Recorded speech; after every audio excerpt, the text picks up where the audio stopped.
And to this day, we still have this phrase that many people, maybe you've heard of it, maybe you haven't, but a lot of people don't even know the origin of it. And worth less than a continental meant that the period after the war, they had printed up so many of these continentals to pay the soldiers that it wasn't worth anything. People would not accept it, or they would accept very high amounts for whatever goods that there are. And keeping this in mind, the Founding Fathers, when they wrote the Constitution of the United States, they had things very much in mind, because what things had happened is, people lost value in the money, and there was quite a bit of chaos. And what they decided to do is that they gave, Congress had, and this is a direct quote from the Constitution, the Congress shall have the power to borrow money on the credit of the United States. However, notice that what it does not have is it does not have the power to print money. It does not have that at all. And next, Congress shall have the power to coin money, regulate the value thereof in a foreign coin, and fix the standards of weights and measures. That's kind of a, what do they mean, like, fixing the standards of weights and measures? And what they did mean is, at the time, they defined a dollar as about 24 grams of silver. And that's what they meant by selecting the weights of measures. And it really came from, like, if you ever hear the phrase, like, pieces of 8, our dollar was based on the Spanish milled dollar, which was came down from the German coin, which was also called the thaler, which is where they got the word dollar from. And then also, no state shall coin money, emit bills of credit, or make anything except gold and coin, a tender in payment of debts. As a matter of fact, the Coinage Act of 1792, it also had, if anyone were to mess around with the fineness of the coins, or would dilute the weights, it wasn't just that they were bad people and would go to prison. The Coinage Act directly reads, they shall suffer death. So that's how the Founding Fathers took this very seriously, because they knew once people start messing around with the money, things will all kind of go very south. Things will go south very quickly. Then the penny, which was, and later nickels, they were forms of copper-based fractional money. And these were, if you had 100 pennies, you could redeem them for a silver dollar. But the silver dollar would always be held. And at the very start of things, it was actually held in direct amounts. Now, one of the interesting things about nickels, if you want to make one of the ways to make an instant 26% profit is if you go into a bank. If you buy a $100 box of nickels, they'll give you a nice little box. That box of the box of nickels there, that $100, is worth, just for the metal in it, which is 25% nickel and 75% copper, is worth about $125 just for the metal. Now, the government forbids you to smelt it, so don't leave here saying, I could leave here and smelt it down. But the whole thing is it's not the money, it's what the government is doing is they're devaluing the currency by printing more of it. And they print money, the worth, every single dollar that's out there is worth less and less and less. And again, money was the mass of silver or gold. And again, if you go into the Constitution and read certain parts of it, in it, the 7th Amendment, and one where it says that you can't put an import tax on people at $10. These days, we read the Constitution and we're like, that's absurd, like $10, $20. But back in that day, the dollar, again, equaled a certain mass of silver. And if you look at the mass of silver, it's still fairly comparable. All right, next I'll go into the different types of monetary systems that we've had really since the Federal Reserve began. And since before the Federal Reserve, we also had this system that was known as the classical gold standard, and the rest of the world was also on it as well. And this was a fractional commodity money, meaning that for every receipt that was out there, it wasn't backed one for one by gold or silver held on deposit. There was excess receipts out there. The Federal Reserve Act was passed in 1913.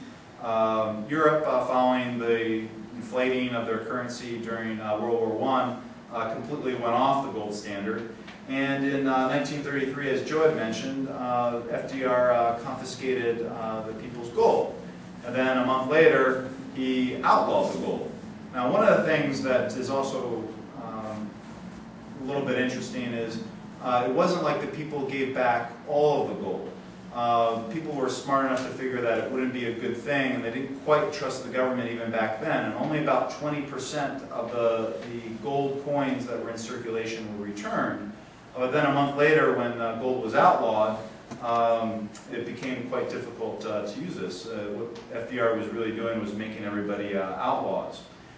So that was the federal, that was the classical gold standard, where you had a direct tie to gold.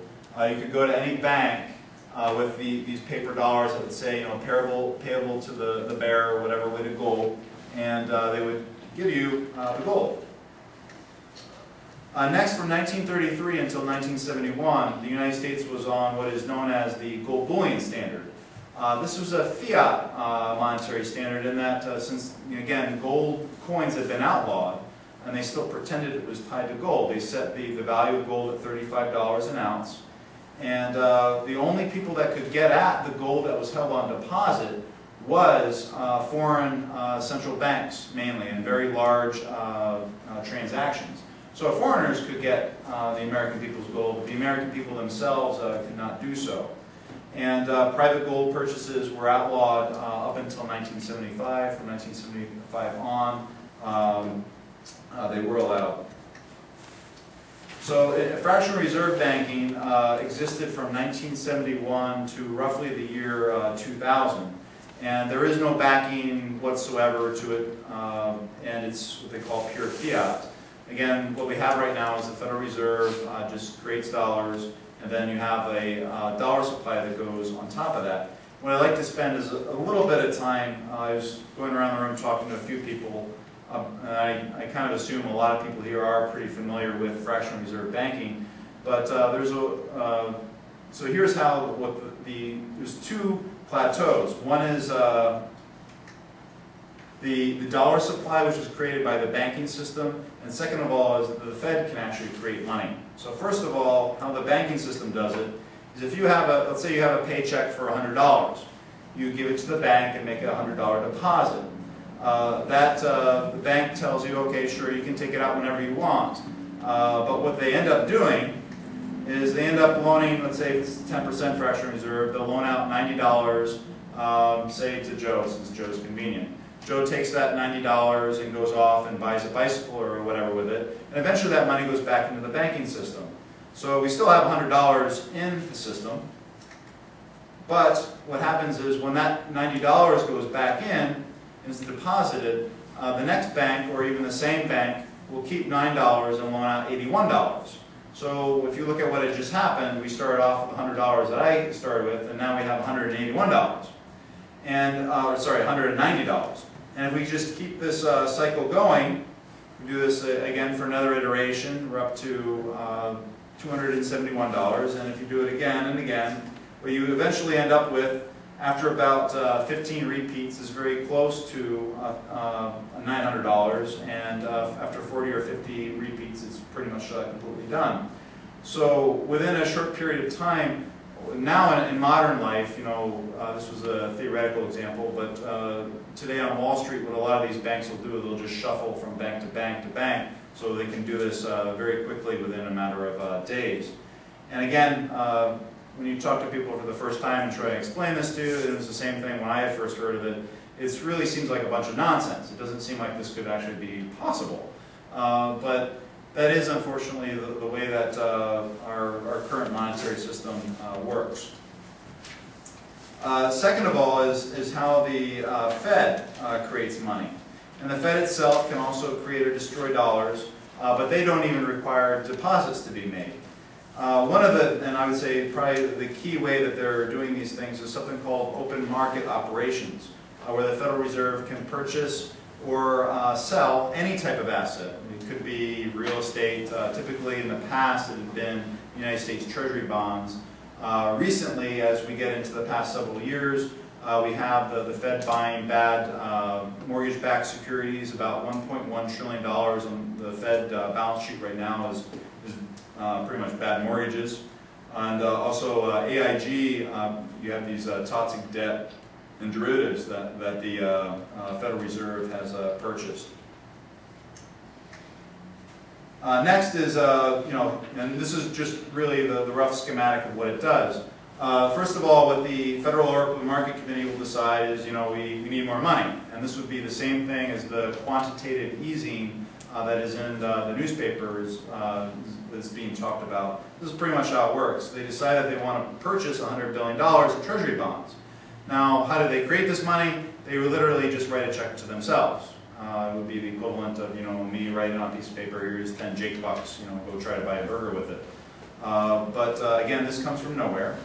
This Fed check, now what the Fed could do is they could pay it directly to the Treasury, and then the Treasury would finance its government operations, whether they're bureaucrats' salaries or a stimulus plan or bailouts or warfare. But they don't do that. What they do is they sell it to what are known as primary dealers. And these primary dealers are on Wall Street. It's done through the New York Fed. And these will be companies such as JP Morgan Chase or Goldman Sachs. And they'll, of course, make a little bit of a transaction fee on it. But what they'll end up doing is they'll buy it, they'll purchase it, and then this money then is still $100 billion, and then the dealer will deposit its $100 billion Fed check that was created at a commercial bank, and then through the slides that I just highlighted earlier, very quickly they'll shuttle the money back and forth and expand the money to whatever level that they want. In this example, at 10% fractional reserves, it would be $1 trillion. All right, so I did say that in the year, roughly the year 2000, things changed. And currently, the regime that we live in is, I would, pretty much call it ticket printing. And the way that this scheme, the latest scheme of the Federal Reserve works, is what they'll do is something called deposit reclassification. And what deposit reclassification is when you open a bank account, whether it's at Citibank, Bank of America, or your neighborhood bank, somewhere in that fine print, the print that nobody ends up reading, is something called deposit classification. And what that does is it takes your checking accounts and it creates two sub-accounts. Now, when you get your statement, it will only have one line item. However, on the bank's books, they will have a sub-account for